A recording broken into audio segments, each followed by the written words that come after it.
TinkerCAD tips. Welcome back. This is TinkerCAD 101 and this is going to be lesson number 7. And in today's tutorial I'm going to go over a lot of the keyboard commands.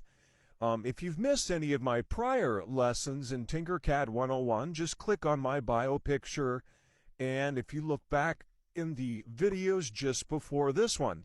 Now, as I've mentioned before, there's a lot of keyboard commands here which are available in the browser version of TinkerCAD like I'm showing here.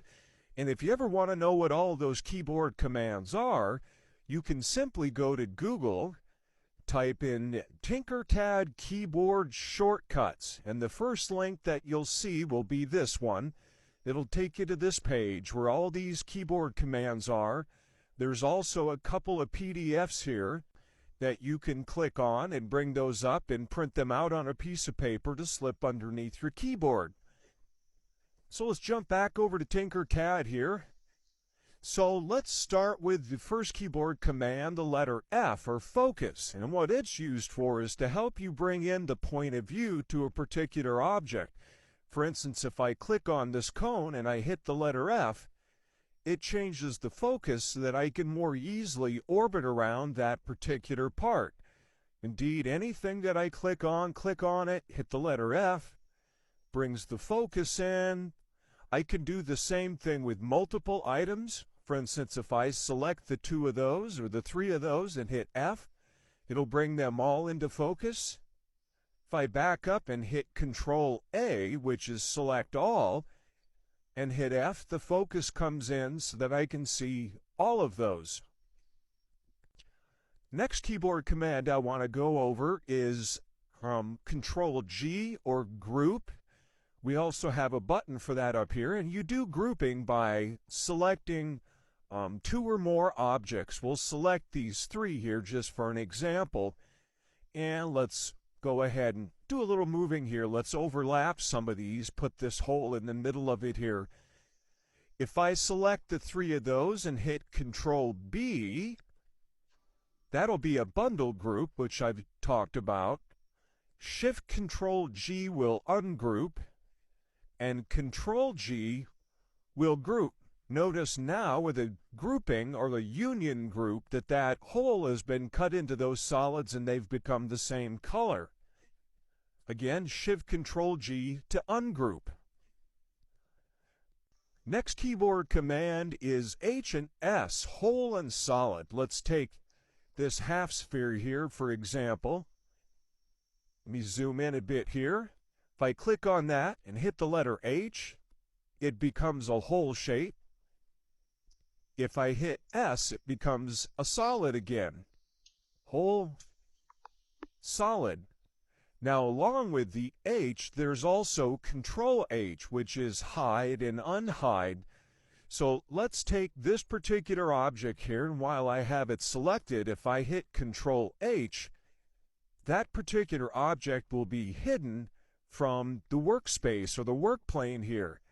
If I hit Control Shift H, everything that was hidden will be redisplayed again. Same thing, you can select multiple items here. Control H to hide them. Shift Control H will bring them all back. Now, where something like that comes in handy, let's take, for instance, this example. Let's make this transparent for a moment. And let's say I have yet another cube here. Let's make this one a little bit smaller. And I bring that inside of here. And then I click away. If I wanted to somehow select just that cube on the inside, we have a couple different methods for that. I could select on this outer one and just hide it. Now I can select this one. I can also select the both of those and use Shift Select. In order to deselect this outer one, now I have just the inner one. So that's your hide and unhide commands. H, or Control H to hide. Shift Control H to bring everything that's hidden back into view.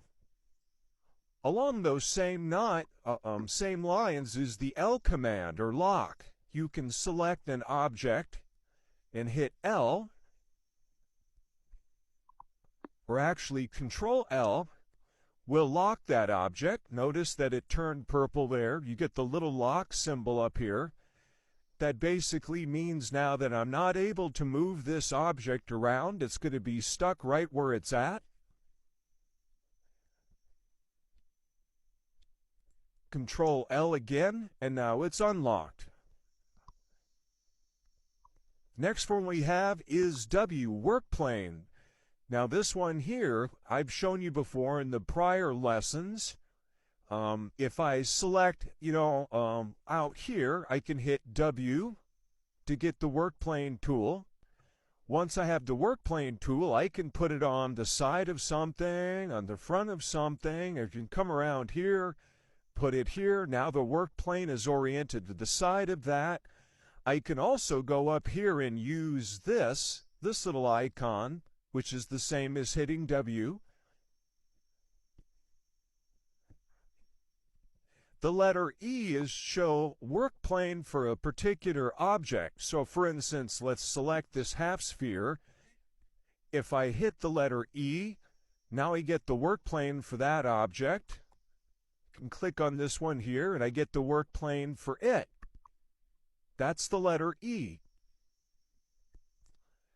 The letter C will give us the cruise tool. Let's take this one here again. If I hit the letter C, I get the cruise tool, and if I zoom in here, and if I grab that center dot there, I'll zoom out, and wherever I move that center dot, it now conforms to that angle. For instance, if I come back to this triangle back here, while I have that selected, I hit C again, I get that cruise tool again. I can put that up on the side of here, wherever I place that dot. That's C, cruise tool. Now, just like in most operating systems, we also have Control C and Control V, copy and paste. Let's take this pyramid here. We'll move it out here. While that's selected, I can hit Control C, and then Control V, I get a duplicate of that. Very, very similar to duplicate, except if you do a Control C and a Control V, they're not in exactly the same place. Let's delete that one. If I select this and do Control D to duplicate, now they occupy the same position. I do get a copy of it, but it's sort of like a Control C and a Control V together, and the object will be in the same place as the original that you're duplicating. Same as in most operating systems, we also have undo. For instance, if I move this over here, I can do a Control Z. That'll undo the last things I've done. I can continue to hit undo, etc. Redo is Control Y. Same as moving forward. Another keyboard command is drop. This will be used quite often. For instance, if I lift this up off the work plane here, if I want it back on the work plane while it's selected, I just hit the letter D. I can also use that to my advantage. Let's make this non-transparent here. If I take this and I lift it up and move it over here, if I come down here and I hit the letter W, I can put the work plane here. And while this pyramid is selected, if I hit the letter D, it'll drop relative to that particular work plane. If I move it over here, let's put the work plane back on the default. Now I hit D, it drops back down to that default work plane. We also have L for align, which is the same as, let's select these two here, and if I wanted to align them, I can hit the letter L, I get my alignment buttons, or I can select those and do this alignment button up here.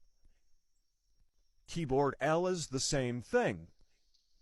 And the last one is keyboard M, mirroring. If I have this out here, let's do a quick Alt and do this.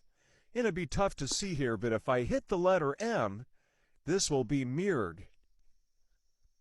It'll change. I can determine which way to rotate or change the mirroring of an object. For instance, if I flip it that direction, See here? That's mirroring. Or I can flip it this way, which is a little harder to see because it's the same. All right, as always, happy tinkering. Like, follow, repost. See you on the next one for Lesson 8.